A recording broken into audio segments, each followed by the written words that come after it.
오늘 수요 예배를 허락하시는 하나님께 감사합니다. 태풍이 왔지만 그래도 잠시 머물고 제주와 부산, 포항, 울산 지역에 거쳐갔는데 무엇보다 그곳에서 재난 당하신 분들이 빨리 삶을 회복할 수 있도록, 일상을 회복할 수 있도록 기도해 주시기 바랍니다. 다행히 대구는 지나갔지만 하나님께서 저희들이 기도를 받으시고 큰 피해 없이 지나게 하신 것을 감사합니다. 하나님께서는 우리의 기도를 들으시고 우리 삶을 일상적인 삶 속에서 우리 함께 하시는 분임을 믿게 됐습니다. 특별히 이번 주는 추석 명절입니다. 그동안 코로나 관계 때문에 가족들이 같이 모이기가 힘들었지만 이제 다시 회복이 일상이 회복되는 가운데 우리 가족분들과 같이 즐거운 추석 명절을 보내면서 내가 받은 하나님의 은혜를 간증할 수 있는 그런 복된 즐거운 추석 명절이 되기를 간절히 소망합니다. 오늘 제가 여러분과 나눌 제목의 말씀은 예수를 화목제물로 세우신 하나님입니다. 지난번 로마서 앞부분의 내용의 말씀에서 하나님을 떠난 이방인들이나 스스로 어렵다고 하는 유대인들이나 다 죄 아래에 있고 하나님의 심판 아래에 있다는 사실을 언급을 했습니다. 우리가 절대자 하나님 말씀 앞에 설 때 우리는 죄인된 나의 모습을 발견할 수가 있고 이 죄라는 것은 어떤 행위의 문제가 아니고 관계의 문제며 내 마음의 중심에 하나님의 왕되심을 부인하고 하나님을 쫓아낸 사건이 이 죄라는 것을 우리가 배우게 되었습니다. 이 사실을 깊이 영접하고 내 스스로는 구원을 받을 수 없다는 이 자식의 절망과 또 갈급한 심령이 있을 때 우리가 주님 앞에 나올 수 있음을 깨닫게 됩니다. 오늘 본문의 말씀은 하나님의 진노와 심판을 피할 수 없는 이런 인간들이 어떻게 죄사함을 얻게 되었는가를 말씀하고 있습니다. 또한 이런 인간들이 어떻게 하나님의 영광에 이룰 수 있는가 하는 구원의 비밀을 가르쳐줍니다. 바울은 하나님께서 예수를 그의 피로써 믿음으로 말미암는 속죄제물로 세우셨다고 선언했습니다. 이 예수님만이 우리를 하나님의 진노와 심판에서 구원받을 수 있는 유일한 길이 되십니다. 우리가 오늘 말씀을 통해서 하나님의 구속의 은혜를 영접하고 사죄의 은혜를 덧입을 수 있기를 기도합니다. 제1부 예수 그리스도 안에 있는 속량 21절에 보면 이제는 율법 외에 하나님의 한 의가 나타났으니 율법과 선지자들에게 증거를 받은 것이라.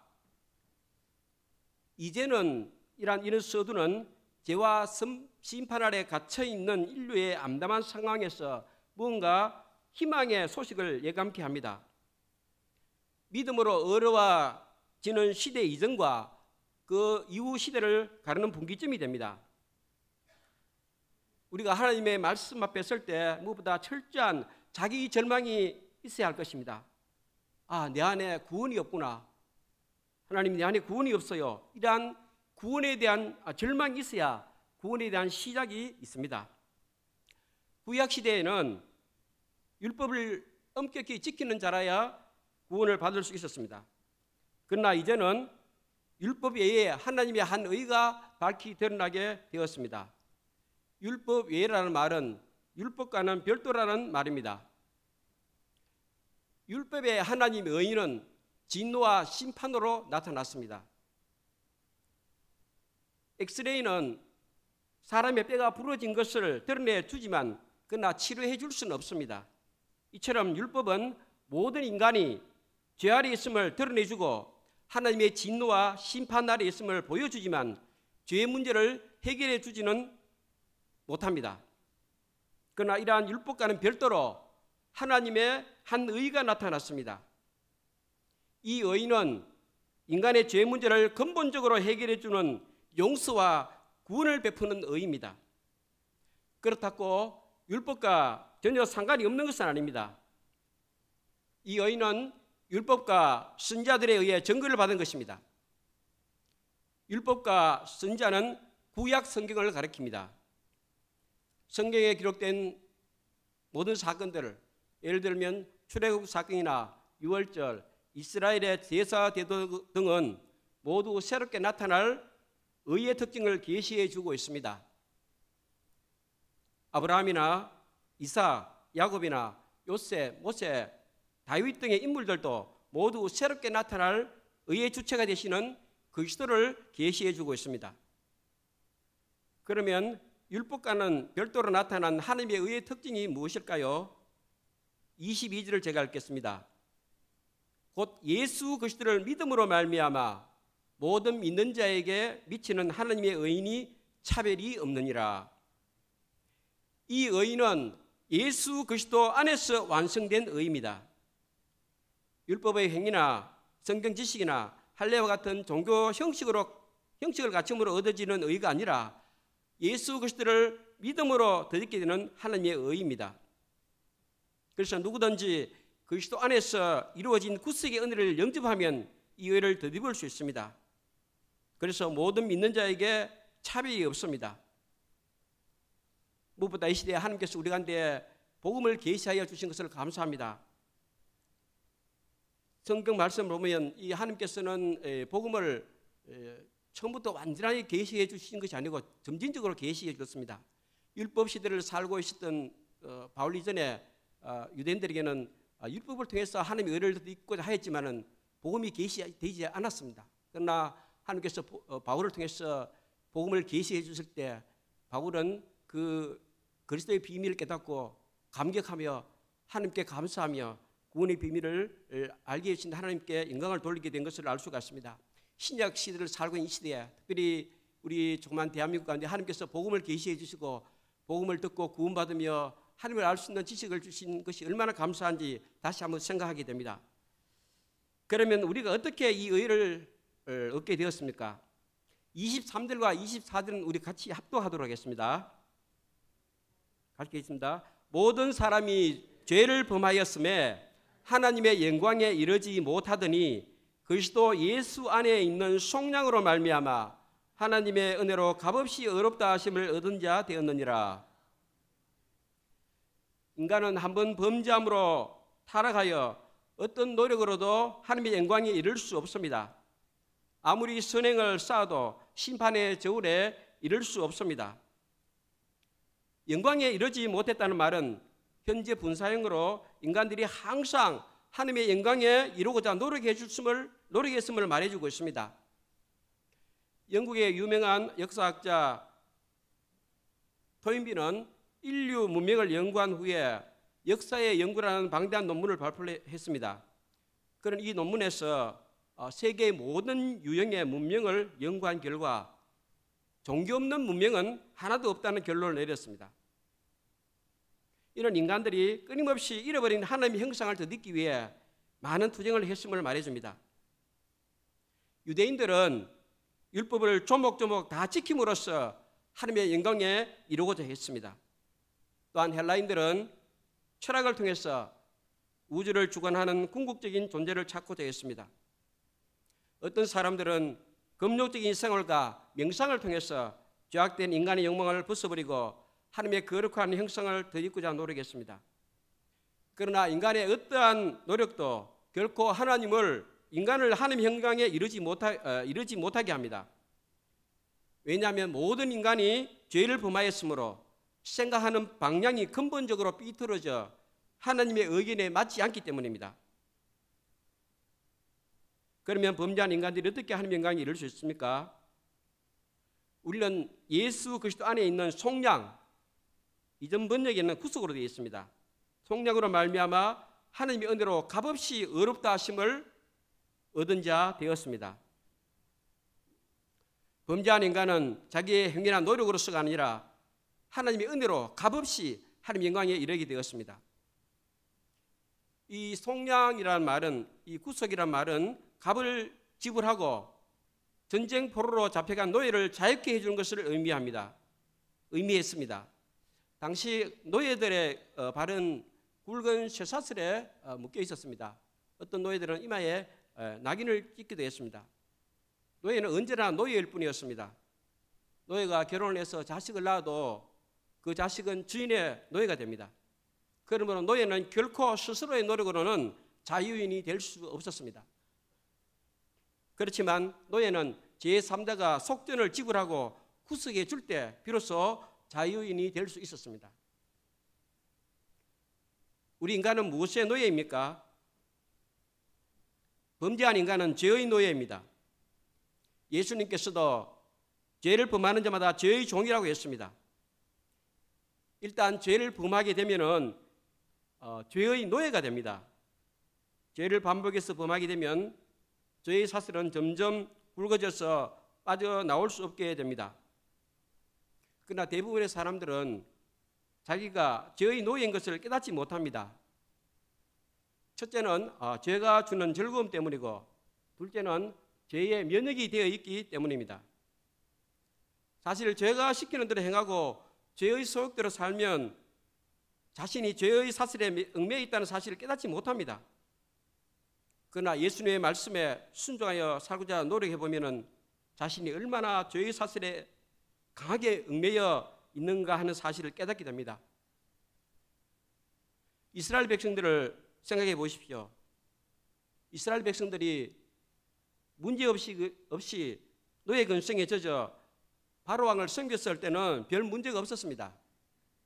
그러나 하나님을 섬기고자 했을 때 바로가 얼마나 강력하게 그들을 사로잡고 있는가를 깨달았습니다. 우리가 안일하게 살 때는 안일이라는 사슬이 얼마나 나를 얽어매고 있는지 모릅니다. 그러나 새벽 기도를 위해서 새벽 일찍 일어나고자 노력해 보십시오. 얼마나 안일의 사슬이 온몸을 휘감고 있는지 깨닫게 됩니다. 이처럼 죄의 세력은 강하고 끈질깁니다.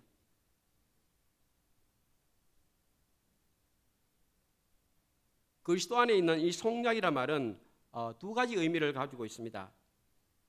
첫째는 그리스도께서 죄의 송사리하는 우리를 위해서 몸값을 지불하셨다는 의미입니다. 둘째는 죄의 세력에서 벗어나 자유케 되었다는 것입니다. 예수님은 종살이하며 죽어가는 우리를 살리기 위해서 십자가에 죽으셨습니다. 우리가 죄의 종살이에서 구속받은 것은 우리를 위해서 십자가에서 값비싼 대가를 지불하신 그리스도의 은혜로 된 것입니다. 예수님의 육체적인 죽음이 있었기 때문에 우리가 구원을 얻게 되었습니다. 또한 예수님께서 채찍에 맞으셨기 때문에 우리 가운데 치료가 이루어진 것입니다. 여기서 어렵다는 말은 재판장이 최종적으로 무죄를 선고할 때 사용하던 말입니다. 우리 하나님은 가장 공정하시고 공평하신 최고의 재판장이십니다. 이 하나님께서 인생의 최고 법정에서 무죄를 선고하신 것입니다. 하나님께서 무죄를 선포하시면 누가 우리를 정죄할 수 있겠습니까? 이것을 신학적으로 칭의라고 합니다. 이 칭의는 우리가 무죄 선고를 받고 법적으로 하나님의 자녀가 되었다는 뜻입니다.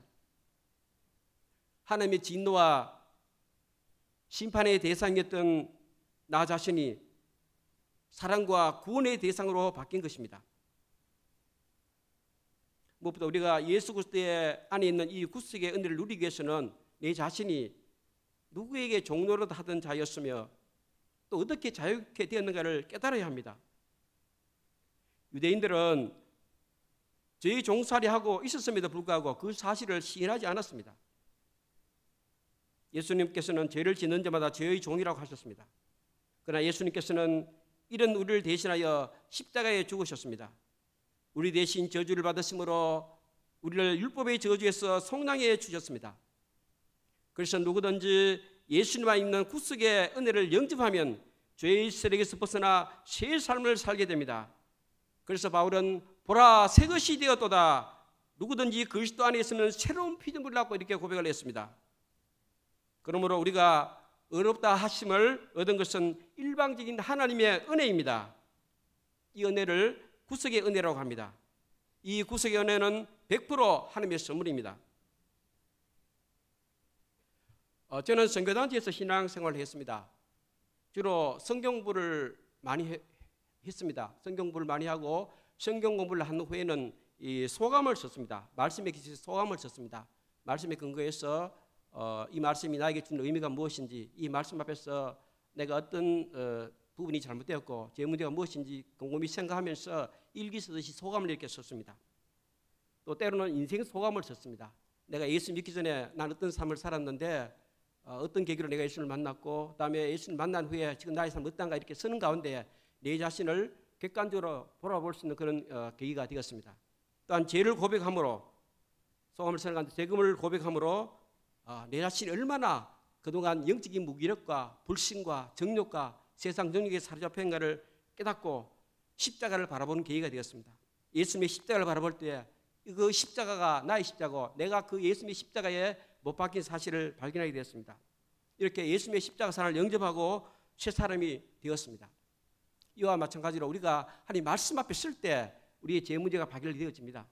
죄는 상대적인 것이 아니고 하나님 말씀 앞에 쓸 때 그 말씀대로 살지 않는 내 자신의 모습, 그 사실을 고백하고 시인한 것이 죄입니다. 그래서 말씀 앞에서 내 자신의 죄를 발견하고 죄를 말하면 나 죽을 수밖에 없는데 그러면 나는 어떻게 구원을 받을 수 있는가? 그때 예수님의 십자가가 보여지게 되고 예수님의 십자가를 바라보게 됩니다. 또 예수님의 십자가를 바라볼 때 그 죄의 결과가 얼마나 심각하고 모질며 죄의 결과가 얼마나 비참한가를 알게 되고 예수님의 십자가를 붙들게 되는 것입니다.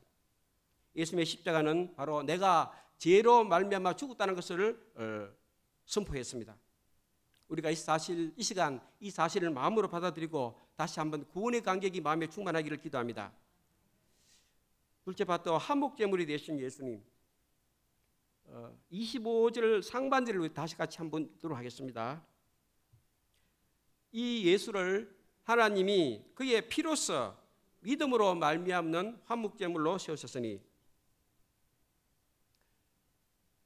속량이 죄의 세력으로부터 해방이라면 화목제물은 하나님의 진노로부터의 구원입니다.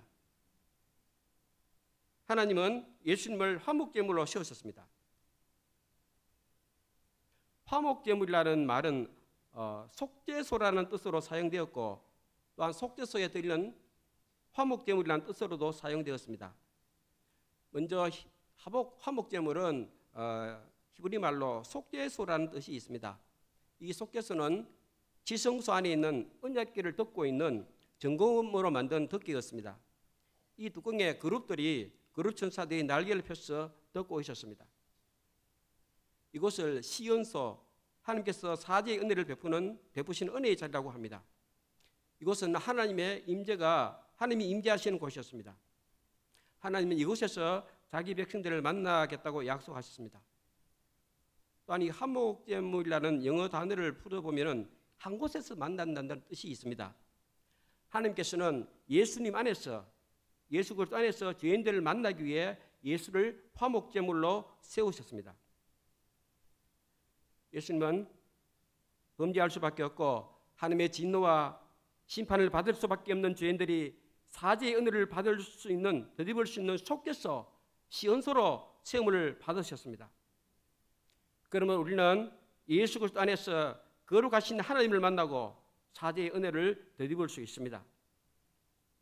하나님의 진노와 심판에서 구원을 받을 수 있습니다. 이런 의미에서 예수님은 죄인들이 거룩하신 하나님께 나아가는 유일한 길이 되십니다.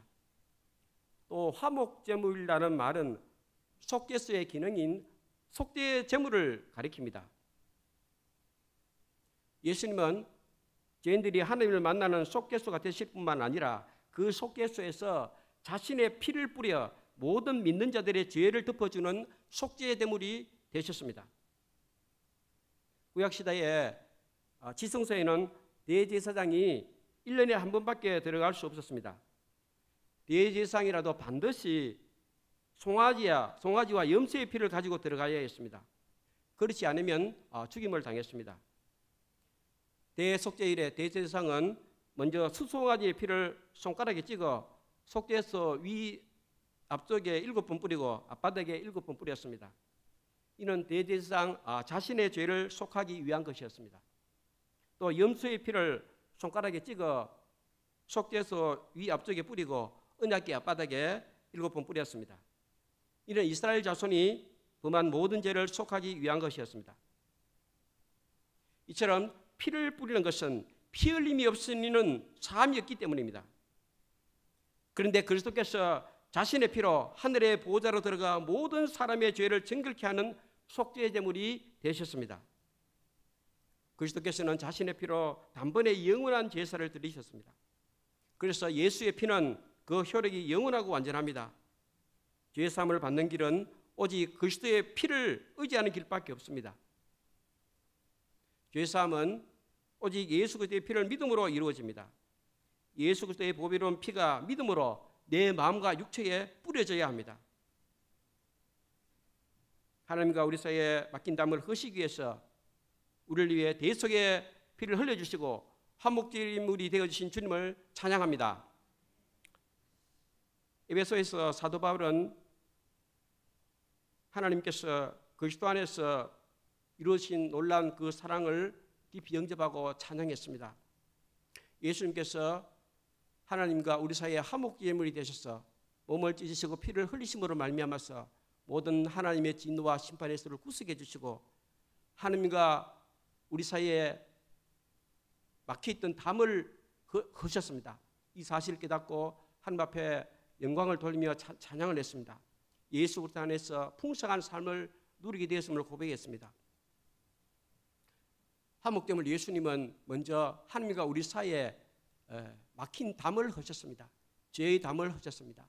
죄로 말미암아 하나님과 우리가 관계가 깨어져서 도무지 하나님의 영광을 이룰 수도 없고 하나님의 생각에 맞춰서 생활할 수도 없는 우리 자신의 이 벽을 죄의 벽을 허시고 하나님과 우리 자신이 화목할 수 있는 길을 열어주신 것입니다. 그래서 그리스도 안에서 모든 신령한 복을 우리에게 주셨다고 선포했습니다. 우리가 예수님을 믿기 전에 어떠합니까?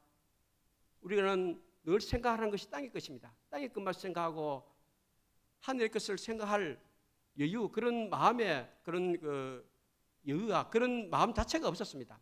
늘 먹고 사는 문제, 이 땅의 염려, 이 땅의 것만 생각하다가 영원히 멸망받을 수밖에 없는 우리들이었는데 예수님께서 화목제물을 위해서 하나님과 우리 사이에 이 담을 허시고 우리 사이에 있는 관계를 회복해 주시고 하나님과 화목하게 하셨습니다.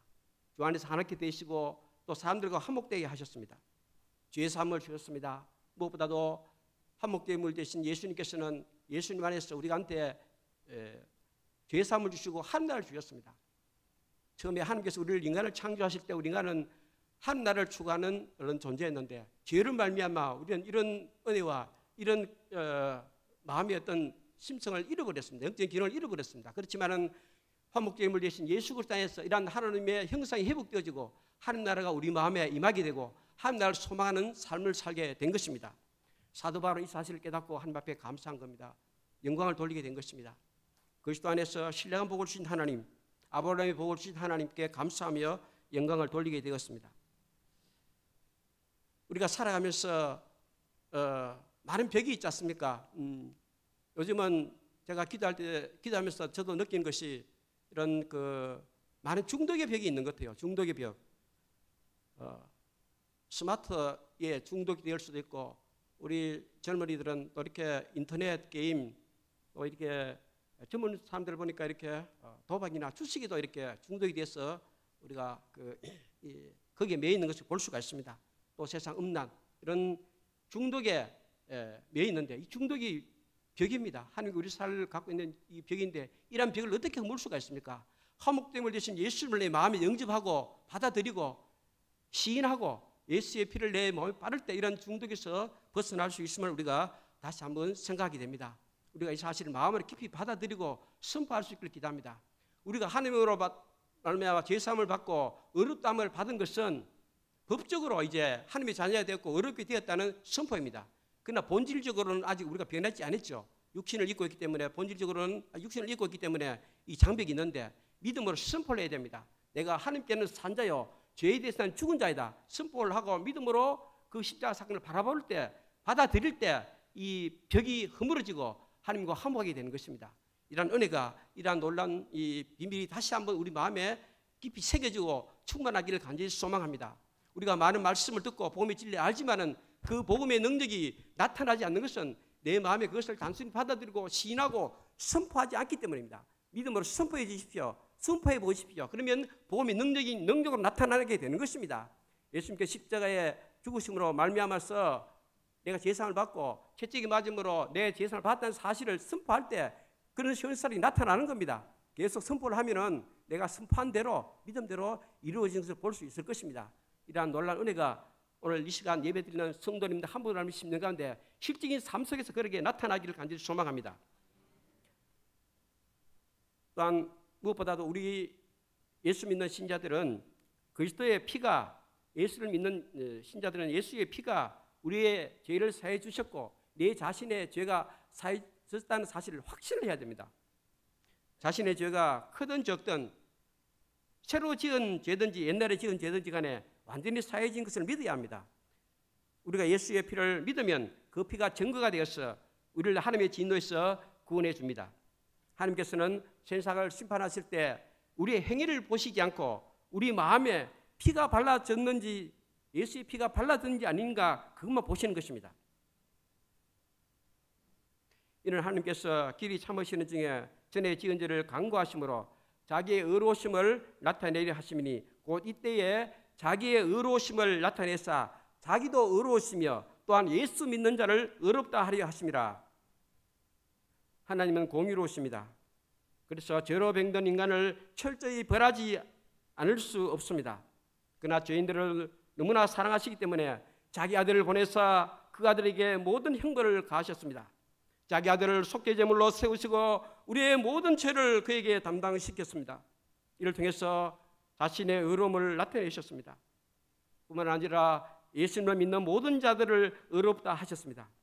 이 하나님은 예수 그리스도의 십자가 안에서 자신의 공의와 사랑을 완벽하게 나타내셨습니다. 우리가 다 같이 27절 합독하겠습니다. 27절 읽겠습니다. 그런즉 자랑할 때가 어디냐 있을 수가 없느니라. 무슨 법으로냐 행위로냐 아니라 오직 믿음의 법으로느니라. 우리가 하나님의 자녀가 된 것은 이렇게 하나님의 자녀가 되고 하나님으로부터 풍성한 은혜를 누리며 이 땅에서 살 동안에 한나를 경험할 수 있게 된 것은 우리의 행위가 어렵기 때문이 아니라 예수님을 믿었기 때문입니다. 오직 믿음의 법으로 된 것입니다. 그러므로 자랑할 것이 없습니다. 하나님은 우리가 태어나기 전에 땅, 공기, 물 등 우리가 살아갈 수 있는 모든 환경을 다 만들어 놓으셨습니다. 이처럼 우리가 구원을 받을 수 있는 영적인 환경도 다 예비해 놓으셨습니다. 죄를 회개하고 믿기만 하면 구원을 받을 수 있도록 자기 아들을 속죄제물로 세우셨습니다. 그래서 우리는 그리스도 안에 있는 이 구속의 은혜를 믿음으로 죄사함을 받고 하나님의 자녀가 되었습니다. 이것은 전적으로 하나님의 은혜요 값없이 주어진 것입니다.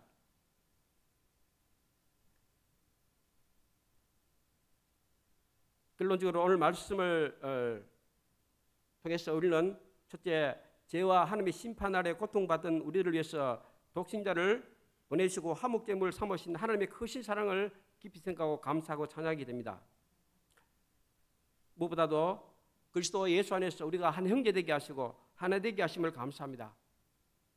이곳에 모인 저들이 자라온 배경과 성향, 신앙 색깔이 다 다를 수 있지만 주 안에서 하나 되게 하시고 하나님의 백성 삼아주시며 하나님 확장 역사 가운데 귀하게 쓰임받게 하시고 또 기도 용사 삼아주신 것을 감사합니다.